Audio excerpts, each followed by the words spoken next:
All right, folks. This is the Violent Python 3 CTF, and you get here by going to samsclass.info, which I think you folks know. This live Zoom we're going to use for demonstrations and to give help for people who want help. And so there's a lot of challenges here, and you can solve them in any order, of course, like any CTF, and you can do it all by yourself if you want to challenge yourself. But if you get stuck, we are here to help you. These challenges are not intended to be extremely difficult, and there are instructions for a lot of them. And we have three people here to help you.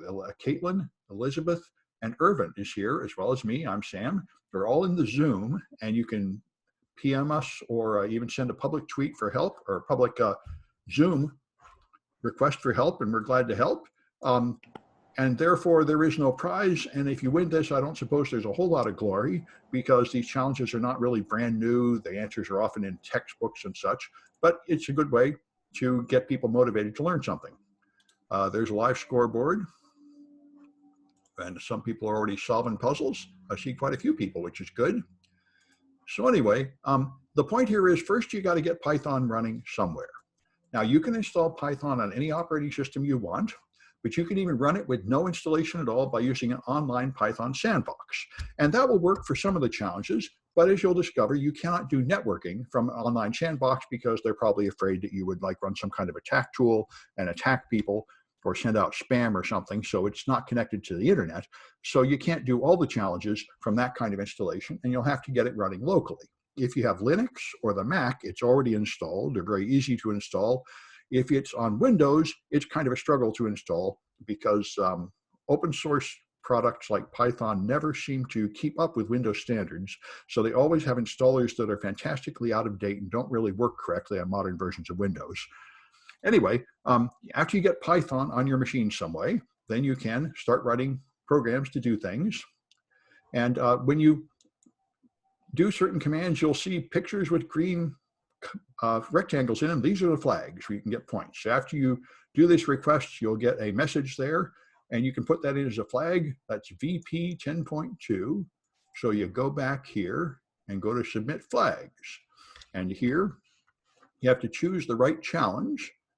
So it will be this one. Then you put in a name in the flag, and if you get it right, you will end up on the scoreboard. So as a clarification, the name is your name, not the name of the challenge. That's right, yeah. Give yourself a name and just keep using the same name, or your scoreboard will end up split up. So here's the names people are using. All right, and I do try to preserve these scoreboards. Some people were doing these challenges as sort of a beta test before we started, and so their early scores are archived here. And I try to keep them all archived, so you can brag about it later in case anybody cares. Now, if for some reason you don't want to run Python locally, which might happen if you're running Windows or having trouble installing it, or for example, if you're on a Mac. I'm going to do almost all of it from Mac, but there are some of these libraries that do not install correctly on the Mac. The Mac is a little bit idiosyncratic Linux system. Another alternative is a Google Cloud server. These things are free if you have a Gmail account and a credit card, or a bank account, which will not be charged. You can get a free cloud server to use, and I'll use it in some of the demonstrations later. And just the default cloud server is a Debian 10 Linux, which is fine. And so you can get that thing running, and then you can run Python elsewhere. I highly encourage, if you haven't used it, learning how to use these free Google Cloud servers. They are very useful, very good for training, and very good for capture the flag competitions when you need a real public IP address, so you can set up a command and control server, and good for, research projects and anything else where you have a temporary throwaway thing that's really got a public address you can use for a while for free. Of course, you don't want to put anything important or private on these free cloud servers, because they will just take it down when your trial ends, and you'll lose all the stuff that you didn't download from it. So here's a few basics of playing with Python 3. And this stuff, of course, I got the name from this book, Violent Python, which is a wonderful book to get you started in programming if you don't know any programming. If you want to learn expert programming, there's all these boring things you have to do, like error handling. But if you just want to get started from zero, it's a very good book. That's what I like. And it, unfortunately, was only covering Python 2, I think, that book. So anyway, it took me a while to update my stuff to Python 3, but now I've done it. This year, we finally had to give up using Python 2. So let's talk about string handling. So let me bring this one up, strings. All right, so here's a simple program, just so you have some simple string processing to see. And let me make a VP demo directory. All right, so I'm going to call this thing, I'm just using a Mac directly here for this. And let me move this over here. Okay, so let's make greet.py. All right, so here we're going to have a string. Python is a loosely typed language. There may be a more official term for that, but I did not have to declare the variables until this was a string. You just give it a name of variable and assign it something, and it will figure out what it is. So this is obviously a string. So that I can print greet, and you can, once you have a string, you can just use square brackets to refer to pieces of the string. So this goes from character 0 through character 2, stopping at character 3 and 3 to 6. This will come 3 characters from the end to the end. And you can also find something like a comma in there. So this shows some elementary things you can do with Python. And so if I run that with Python 3 greet, there you see, here's the string, here's the first 3 letters, here's some letters in the middle and the end. So now you can parse things. And there's a reference here with all the details of all the more things you can do there. So now you can make an echo program. This is going to send a string to a server. So let me put this one up. This is going to be echo.py. Echo.py. Oops, got to spell nano better. And if you're cool and you know VI, that'd be fine too, but I'm a wimp, I use nano. All right, now Python, echo. All right, what this does is it connects to a server. This is one of my servers running, and this server is an echo server. It asks you to say something, and when you say it, it reflects it back to you. A very simple server, but the point here is you get to do some networking. So this imports the socket library. This is the most primitive, simple Berkeley BSD standard sockets, the basic sockets that led to the internet. So you have a socket object. You then call, an S is a socket object. You call the connect method, which connects to a server. You need 2 sets of parentheses because for some reason, instead of having 2 parameters, they decided to have 1 parameter, which is a data structure called a tuple, but you don't really need to know that. This is the name of the server, and that's the port number. That does a TCP handshake to the server, and this receives up to 1,024 bytes of data from the server, and then you send hello from Python and close. All right, and here I just printed what came back, so that's what it does. So now modify that program to go to a different port, and then you've got some challenges here, and here's one you'll see in almost every CTF. It sends you some data, and you have to process that data and respond. So this thing sends you a number, and you have to add 1 to that number and send it back. Then you can start seeing loops, and this one's worth demonstrating because loops in Python were very confusing to me at first because I was used to C. And in C, white space does not matter. And in Python, white space does matter, which frustrated me a lot at first. So the way you make a loop in Python is you have a statement like for or while or if that refers to a block of statements after it, and then you have a colon. And after you have a colon, you have to indent the next line with any combination of tabs or spaces. And all the stuff that's in the loop has to be indented the same way. And when the indentation stops, you're out of the loop. So that's actually very natural after you get used to it. But if you're used to C, it's very strange that white space matters and there isn't any opening and closing curly braces or anything.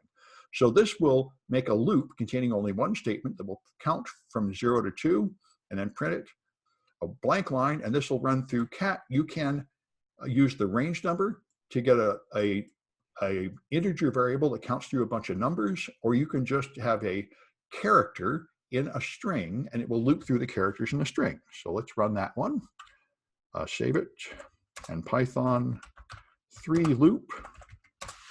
So you see, this is 0, 1, 2, and this is CAT you get by going through the contents of a range up to 3 and cat. So with that, you should be able to make something that connects to the server and it can take 2 numbers and then decide whether you've been told to subtract or add them and get them correct.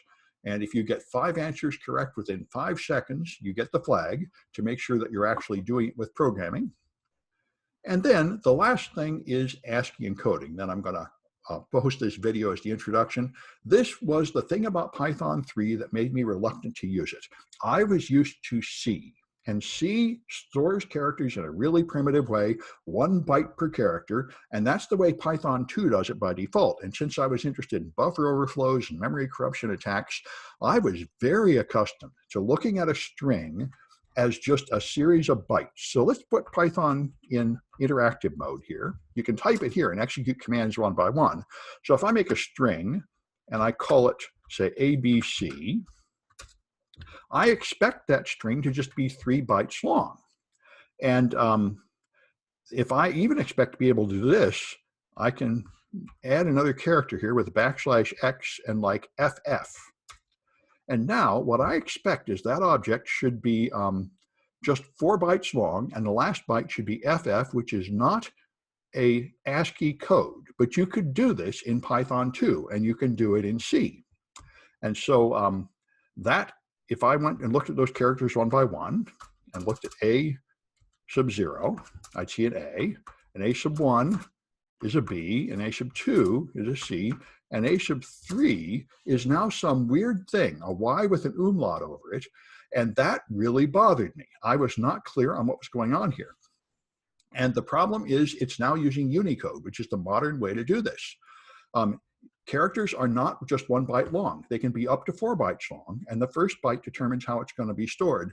So you can't store arbitrary binary data this way in a string and have it work the way you expect. And really, we never should have been doing that anyway. Strings are supposed to be written characters, and they are supposed to allow non-English characters like this. And in Unicode, there are more than 1 million official characters, and some of them take 4 bytes to encode, and there are even different ways to encode them. And so you should get over this concept that a string is equal to a series of bytes. There's another object called bytes and one called byte array, which are used to store bytes. If you want a list of bytes, you put it in a byte object. If you want a string to print things out, you put it in a string object, and the two do not simply map one to the other. So at first I found that pretty baffling, but it's not that bad if you get used to it.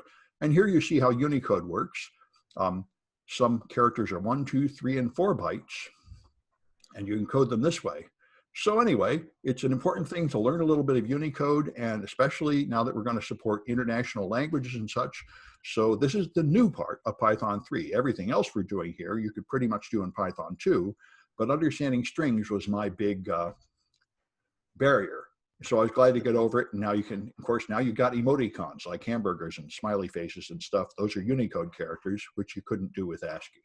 So, which is really important. I want to point out the hamburger emoticons in your code. That was my feeling. Yes. Yes. But I do want to point out that ASCII 8-bit characters are still supported in Python 3, but you just have to add a little b before your string. You can, but the problem is you can't store non-ASCII things like FF in there. It's really ASCII. And back in the old days in C and Python 2, I just got used to sticking non-ASCII binary values in strings and having it take it. And you have to get over that habit. Oh, no. You totally can. If you if you put a B before the string. Well, yeah, but then it's not a string. Then it's a byte object. Well, yeah. That's what but I mean, but it's so if so if I do this, B equals B sub ABC, then I have bytes, and if I print that, you can print type to find out what it is. Print. Pardon me. In your type. first, if you don't mind me interrupting, in your first example there, where it says AB/, when you ask for A sub index 3 there and it prints a Y umlaut, I just want to point out that that's incorrect. That if it's a string object, it's supposed to print the string that you gave it. Now, I understand, and I will have to go to understand the difference between the ASCII at 256 bytes and what's going on now with their million symbols. Well, and I wondered myself, because this is not a valid Unicode byte. You're not allowed to do that. And that is something I was not able to figure out. Unicode is supposed to look like this. And the first byte, and so a single byte containing FF is not any valid Unicode, so it is interpreted somehow as that FF. which in fact is several bytes long. So it is pretty strange. Anyway, but this B object is the way to do it. So if we look at B sub 0, 65, and B sub 1, 66, and B sub 2 is 60. And I could add, I think I can just do, I think I have to do this. Let's see if I can just add the number. I think I can't. You add a 1 to it, and it actually adds a 1 to the Unicode rather than like the old ASCII code. Right, but I think I can do this. I might not get this right. It's keeping it as a string. It's keeping it. B quote backslash X FF or whatever. That should do it. Yeah, and now B sub 3 is really 255. So these byte objects are what act pretty much like the old string object I was used to. What is B sub 0? That is A, capital A, which is 65. So B. I'm sorry. In Python, the sub 0 is referring to a list. So what's happening is that when you're creating a regular Python string, you're creating a list of Unicode characters. Right. If you're creating a byte object or a byte string, you're creating a list of ASCII characters, which is essentially what you do in C, and what people are used to is you create that. When you create a C char array, you're just creating a list of 8-bit values. So you can do this, and now you have a list, bytes of ABC. But one thing that really annoys me, since we're going this deeply into it, might as well, is now you can't modify that. This is an immutable object. If I try to change C sub 1 to be, say, 67, I can't change it. I do not support item assignment. If you want to do that, you have to use byte array.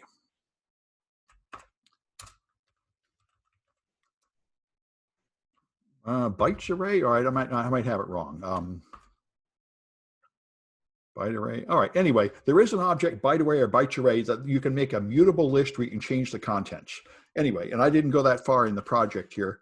Anyway, I think I'm going to stop this video and post it, although we're certainly here to continue discussion and talk to you.